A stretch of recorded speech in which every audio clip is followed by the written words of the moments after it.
Zoom a Valeria Moy. Ella es la directora general del Instituto Mexicano para la Competitividad. ¿Cómo estás, querida Valeria? Muy buenos días. Ya escuchamos. Mario, muy buenos días. Perdóname, ya quité el mute. Buenos días. No te preocupes. Pues a ver, ¿qué destacas de este índice? Hay problemas en el tema de salud, en el tema de conectividad. ¿Cuáles son los focos rojos que ponen a México en materia de competitividad? Pues muy debajo de otros países, incluso países que sí son comparables. Pues mira, Mario, lo que nosotros estamos viendo, hay que recordarle a tu auditorio que medimos 10 grandes grupos de variables, o sea, áreas de competitividad. Ahí hay temas, por supuesto, de salud, hay temas de medio ambiente, hay temas de economía, también hay temas de mercado laboral, pero estamos considerando 85 variables en total. De estos 10 subíndices tenemos 85 variables específicas donde vemos que México ha empeorado significativamente en algunas de estas variables. A mí hay una en particular que me llamó mucho la atención y me preocupó enormemente, que es la cobertura de vacunación. Y olvídate, Mario, no estamos hablando de COVID, no se trata de eso, estamos hablando de la cobertura típica de sarampión y DTP, la que conocemos como la triple, que ya teníamos solucionada de alguna manera, que ya alcanzábamos más de un 95% de la población inoculada contra estas enfermedades, y esa cobertura de vacunación bajó de 2019 a 2020. En 2019 estábamos en 92.5% de la población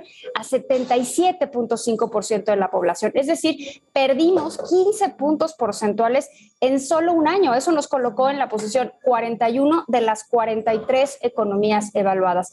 Obviamente también tomamos temas de economía y un tema de inversión extranjera directa. Yo sé que el presidente nos ha dicho en muchas ocasiones que estamos rompiendo récord de inversión extranjera directa, pero evidentemente el presidente se refiere únicamente a las entradas de recursos, no está considerando las salidas de recursos. Y cuando consideramos la inversión extranjera neta, es decir, las entradas menos las salidas, porque eso al final del día te habla de los recursos, del dinero que se queda en el país para transformarse en empresas, en fábricas, en plantas productivas que dan empleos, pues ahí hemos visto que la inversión extranjera directa neta ha ido disminuyendo. Me parece que estos son dos de los temas, Mario, que a mí me llamaron la atención cuando estaba revisando las 85 variables que componen el índice.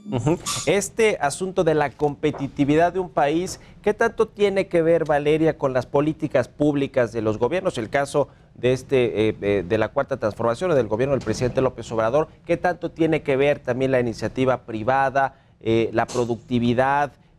¿Cómo se analiza para pues repartir ahora sí que las culpas, ¿no?, entre todos los actores y entre todos los mexicanos que finalmente conformamos la economía y todo el país?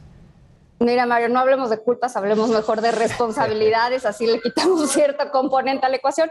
Y mira, más que hablar de políticas públicas, que en efecto hay políticas públicas involucradas, a mí me gusta más hablar de decisiones, ¿no? Hay decisiones que se van tomando en diferentes áreas. Por ejemplo, también una muy notoria y muy clara es el tema de la eficiencia energética y era el tema de dónde proviene nuestra energía, si proviene de fuentes limpias, de energías renovables o no proviene de ahí. Y pues claramente ahí también vemos que por decisiones se ha ido perdiendo competitividad.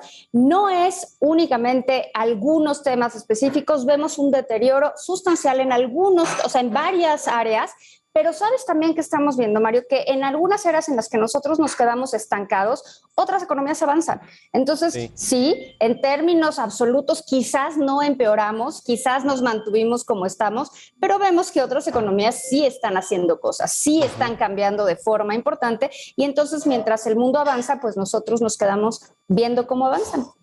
El tema de la salud, Valeria, me llama mucho la atención porque además, pues todo el mundo vivió una crisis sanitaria con el COVID-19 que se reflejó también en una crisis económica. Cada país tomó sus acciones para tratar de enfrentarla. México pues se quedó un poco corto, no se endeudó, no hubo apoyos fiscales, en fin. Pero el tema de la salud me parece relevante porque además ayer veía un tuit que pusiste comparando este sistema de salud que tienen en Dinamarca, que el presidente López Obrador en algún momento dijo que queríamos transitar hacia eso, ¿no? Que tendríamos un sistema de salud parecido a los países europeos, etcétera, como el caso de Dinamarca. Estamos muy lejos de esto, pero ¿qué tiene que ver con el tema de la salud? ¿Fue la mala, digamos, gestión de la pandemia? tiene que ver el gasto en salud, que quedó corto, fue muy bajo con respecto a lo que se debería de haber hecho. En el tema de salud, ¿qué evaluación general haces con todos los elementos que hay disponibles para analizarlo, Valeria? Mira, Mario, lo que vemos, por ejemplo, es que con datos que ya consideran la población, porque evidentemente tú mencionas un tuit que puse y sí hubo muchas respuestas, y algunas de las respuestas, que a mí me llama la atención porque no leen las letras chiquitas, decían, no, bueno, pero en Dinamarca hay muy poquitas personas y nosotros somos un país gigante. Bueno, todos los datos están ajustados por población, evidentemente, sí, para poder comparar lo que tenemos que comparar. Lo que vemos es que en el caso específico de Dinamarca, el gasto en salud, y ojo, no estoy tomando únicamente el gasto público en salud, estoy tomando el gasto público, pero también el gasto privado, pero no de las personas, el gasto de la cobertura de los seguros, que eso es bien importante hacia la población. Y por persona, per cápita, hay un gasto en salud de $6,500 en Dinamarca, números redondos, y en el caso de México, de alrededor de $500. Entonces, eso te habla, pues ya de entrada, de una brecha gigantesca. Otra de las variables que tomamos en cuenta es el porcentaje de vacunación, que ya te comentaba, y otra de las variables que consideramos es el gasto en salud por cuenta propia. Este gasto en salud en realidad no queremos que incremente por cuenta propia, queremos que haya un sistema de salud que proporcione la salud, no queremos que este gasto se incremente. Y en el caso de México, pues se incrementó el gasto en salud por cuenta propia, pasamos de 41% a 42%, podrá parecer poco, pero el deterioro ha sido constante, ha sido continuo en los años. Entonces nos mantuvimos en la posición 40, Mario, pero 40 de 43 economías evaluadas. Si te dijera 40 de 204, pues podríamos estar hablando de otra cosa, pero aquí estamos en la posición 40 de las 43 economías que evaluamos. Ahora, el INCO hace recomendaciones también de cómo pues, mejorar en las distintas áreas que se evalúan en términos de competitividad. En el gobierno federal, pues normalmente no escuchan mucho a los organismos, a las asociaciones privadas o asociaciones civiles, y no se diga a los organismos autónomos, en fin. Pero, ¿qué recomendaciones hacen ustedes para mejorar la competitividad del país, Valeria? Pues mira, uno de los temas que el INCO siempre ha tenido atrás, una especie de mantra del INCO, es que no solo criticamos, no solo analizamos, también proponemos, y no vamos a hacer ninguna crítica si no viene acompañada de una propuesta. Y entonces, por las diferentes áreas, ya te comentaba que son 10 subíndices distintos, hacemos diferentes recomendaciones puntuales por cada una de esas áreas. Y evidentemente hay temas muy relacionados con el sistema de salud, o sea, comentamos que se tiene que plantear un sistema de seguridad social distinto, quizás, esto lo dejo un poco sobre la mesa, quizás desvincularlo del estatus o de la condición laboral de las personas. Obviamente tenemos que hablar de la edad de retiro. Yo sé que es un tema del que a nadie le gusta hablar, pero que tenemos que hablar en algún momento, porque si no únicamente se va a volver, ya sabes, la papa caliente que va a ir pasando de administración en administración.